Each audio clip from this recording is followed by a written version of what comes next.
কোটা আন্দোলনে ফুঁসে উঠেছে পুরো বাংলাদেশ। এবার কোটা আন্দোলন নিয়ে মুখ খুলেছেন বাংলাদেশ ক্রিকেটের সাবেক অধিনায়ক তামিম ইকবাল।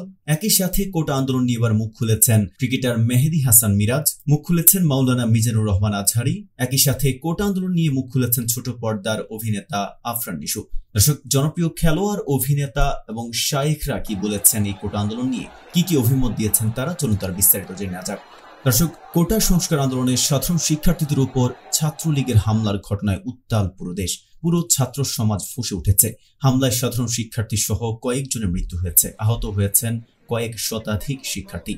এদিকে আন্দোলনকারীদের নিয়ে নানা রকম বিবৃতি ও নিজেদের মতামত তুলে ধরছেন দেশের সাধারণ মানুষ থেকে শুরু করে দেশের নায়ক, গায়ক ও ক্রীড়াবিদরা। পিছিয়ে নেই জাতীয় দলের সাবেক বর্তমান ক্রিকেটারও, তবে ব্যতিক্রম ছিলেন বাংলাদেশ দলের কয়েকজন অভিজ্ঞ ক্রিকেটার, যাদের একজন তামিম ইকবাল। কোটা ইস্যুতে তার কোনো মন্তব্য বা পোস্ট না পেয়ে খেপেছে ক্রিকেট সমর্থকরা। এই নিয়ে সামাজিক যোগাযোগ মাধ্যমে ব্যাপক সমালোচনা হচ্ছে। অবশেষে কোটা সংস্কার আন্দোলনের সাধারণ শিক্ষার্থীদের বিষয় নিয়ে অফিসিয়াল ফেসবুকে পোস্ট দিয়েছেন তিনি। বুধবার রাত 9:30 নাগাদ এক পোস্টে তামিম লিখেন, আপনারা জানেন বড় ভাইয়ের অসুস্থতায় আমার পরিবারের একটা কঠিন সময় যাচ্ছে।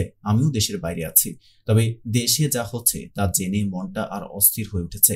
তামিম আরো লিখেন, কোনো রক্তপাত, কোনো মৃত্যুই কাম্য নয়। তরুণরাই দেশের ভবিষ্যৎ, তাই কোনো সংঘাত নয়, আলোচনায় সমাধান হোক।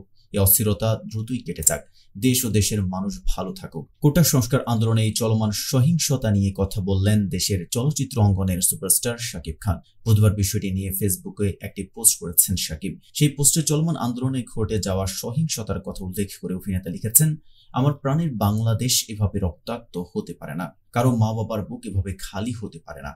অভিভাবকদের অনুরোধ জানিয়ে শাকিব খান লিখেন, আপনারা যারা অভিভাবক পর্যায়ে আছেন তাদের কাছে অনুরোধ রইল, এখনই আন্দোলনরত শিক্ষার্থীদের সঙ্গে কথা বলে এই সংকটের যৌক্তিক সমাধান বের করুন।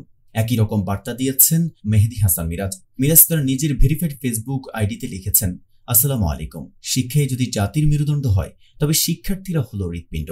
আমি চাই না আর রক্ত ঝরুক, খালি হোক না কোনো মায়ের কোল। শান্তি চাই, শান্তি চাই। একই সাথে এবার কোটা আন্দোলন নিয়ে মুখ খুলেছেন মাওলানা মিজানুর রহমান আজহারিও।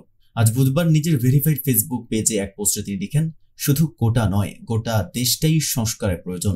ওই পোস্টের কমেন্ট সেকশনে তিনি লিখেছেন, পক্ষে কিংবা বিপক্ষে আন্দোলন একটি গণতান্ত্রিক অধিকার, প্রাণ হনন তো গণতান্ত্রিক অধিকার না, আর এটার সমাধানও না। শিক্ষার্থীদের এমন রক্তাক্ত দৃশ্য সহ্য করার মতো নয়। কোটা সংস্কার ইস্যুতে তাদের সাথে আলাপ করে যৌক্তিক সমাধানে পৌঁছা যেত, কিন্তু তা না করে তাদের উপর নির্বিচারে গুলি চালানো স্পষ্ট সীমালঙ্ঘন। আর আল্লাহ সীমালঙ্ঘনকারীদের পছন্দ করেন না।